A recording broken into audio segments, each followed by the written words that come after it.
30년 반도체 개발을 하고 또 민주당으로 영입돼서 민주당 최고위원, 전국 여성위원장, 그리고 불과 얼마 전까지 국가공무원 인재개발원장으로 여기마다 반도체를 알려주는 누나, 현재 일본 경제침략대책특별위원회 부위원장으로 있습니다. 반갑습니다. 모든 산업이 다 반도체를 근간으로 하기 때문에 반도체 없이는 어떤 산업도 안 되는 거예요. 그때 빼앗긴 반도체 패권이 일본의 IT 산업을 완전히 몰락하게 했고 대한민국의 첨단 반도체를 쓸 수밖에 없는 거예요. 결국은 무기가 메모리 반도체가 될 수밖에 없다라고 제가 처음부터 끝까지 얘기하고 있는 거예요.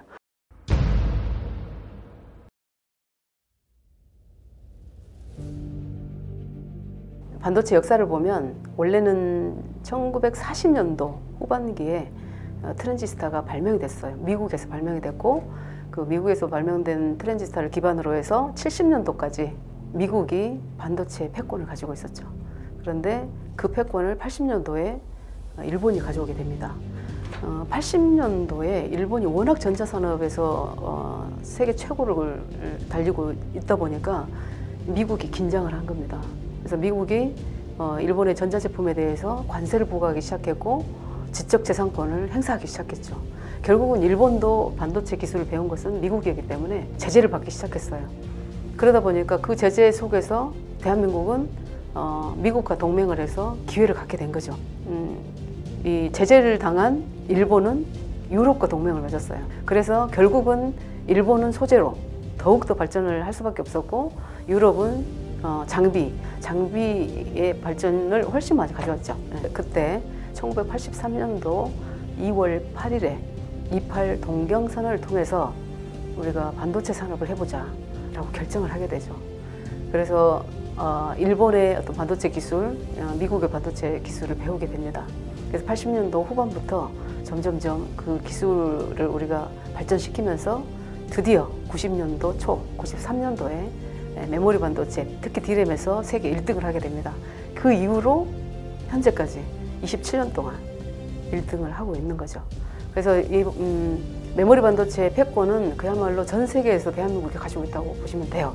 특히 삼성과 SK 하이닉스가 전 세계 마켓쉐어의 거의 74% 이상 이렇게 차지하고 있고 세계에 미치는 영향력은 어마어마하다고 볼 수 있죠.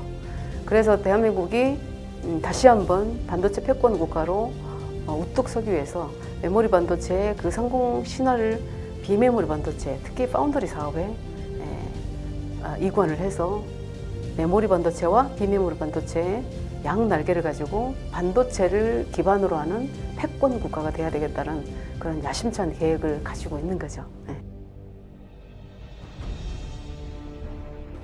조금 전에 말씀드렸던 것처럼 일본은 그야말로 전자산업에서 80년도에 최고 수준에 있었습니다.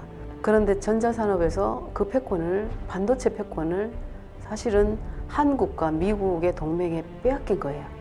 지금까지 30년 지난 지금 보면 그때 빼앗긴 반도체 패권이 일본의 IT 산업을 완전히 몰락하게 했고 향후의 어떤 전자산업에 있어서도 주도권을 쥘 수 없는 상황이 된 거죠. 그래서 대한민국이 메모리 반도체와 비메모리 반도체로 더더욱 견고한 반도체 패권으로 가겠다고 하는 저 발표를 가만두고 보지는 못했을 겁니다. 그리고 한미일 어떤 공조 시스템에서도 일본이 제대로 목소리를 내기 위해서는 일본이 IT 산업에서 붐을 일으키고 그걸 위해서는 반도체 산업을 다시 한번 일으켜보겠다 이런 또 계획을 갖고 있는 것으로 보입니다. 그래서 실질적으로 우리 대한민국은 삼성과 SK 하이닉스로 대표되는 그 반도체 회사가 있는데 일본은 마이크론과 도시바 그 회사를 지금보다 훨씬 더 강력한 회사로 키우고자 하는 계획을 가지고 있는 거죠. 지금 그 세 가지 물자를 보면 플로린 폴리미드, 그다음에 EUV용 포토레지스트, 그리고 우리는 HF라고 하는 에칭가스, 불화수소 이 세 가지를 보면 사실상 첨단 기술입니다. 반도체가 대한민국의 반도체가 첨단 기술이듯이 그 세 가지의 전략 물자를 대표로 하는 첨단 기술인 거예요.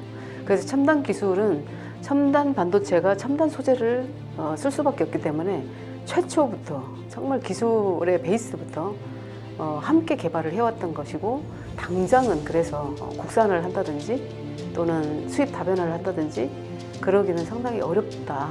근데 우리 대한민국의 국민의 특성상 지금 역사를 봐도 그렇고 우리는 그렇게 절박함이 다가올 때 그야말로 초능력을 발휘하게 돼 있습니다. 그래서 어떤 형태로든 지금의 이 어려운 상황은 극복을 할 수밖에 없는 거죠.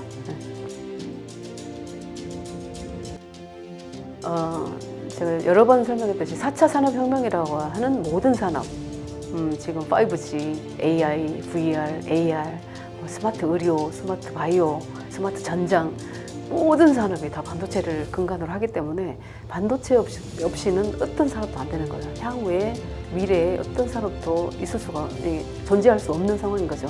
마치 전기와 똑같습니다.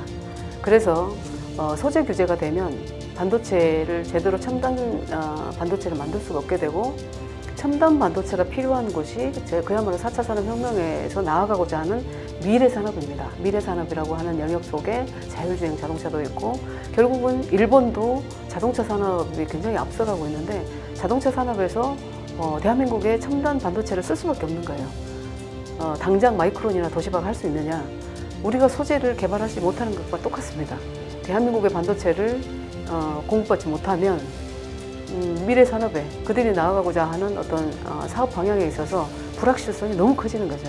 그래서 글로벌 밸류 체인에서 이제는 글로벌 서클이 돼버린 거죠. 우리가 소재를 받으면 반도체를 다시 줘야 되는 그런 서클이 됐기 때문에 이걸 서클을 깨자라고 하는 것은 그야말로 일본도 미래 산업에 있어서 불확실성과 고객에 대한 신뢰를 다 잃어버리게 되는 상황이 발생할 수밖에 없다.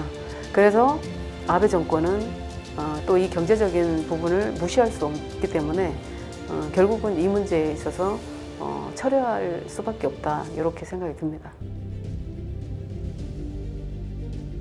세 가지 전략 물자 중에 EUV용 포토레지스트가 사실 처음에는 비메모리 반도체 파운드리만 사용되는 줄 알았어요. 왜냐하면 메모리 공정보다 로직 공정이 더 미세하기 때문에. 그런데 최근에 제가 알아봤더니 메모리 반도체에 쓰여요. 특히 디램에. 그래서 그 EUV용 포토레지스트가 쓰인다는 얘기는 고성능, 최첨단 자동차나 모바일 기기나 이런 부분에 들어간다는 얘기거든요. 그러면 일본에서도 그런 최첨단 어떤 성능이 들어간 자동차를 개발할 건데 거기에 필요하다는 얘기죠. 자국의 어떤 산업에 미치는 영향을 봐서도 수출을 했을 것이고 일본만 있겠습니까? 미국, 유럽, 전 세계, 중국까지 다 합쳐서 대한민국의 삼성이나 SK 하이닉스의 반도체를 쓰는 회사들이 워낙 많기 때문에 거기에 밸류 체인을 흐트러뜨리면 안 된다는 위협적인 요소가 있었을 것이고 그래서 중요한 것이 결국은 무기가 메모리 반도체가 될 수밖에 없다라고 제가 처음부터 끝까지 얘기하고 있는 거예요. 지금 비메모리 반도체 같은 경우는 시작하겠다 이 부분이기 때문에 메모리 반도체 같은 경우가 정말 최첨단 기술로 그야말로 세계에서 좀 1등을 이렇게 지속적으로 하고 있다는 얘기는 초격차의 품질과 가격 경쟁력과 또 타이밍 산업에 맞는 그런 기술력을 확보하고 있기 때문에 세계 어느 국가도 디램으로 허투받는 나라가 있다 그러면 일본은 엄청난 비난을 받을 수밖에 없는 상황이 될 거거든요. 그래서 아베 정부도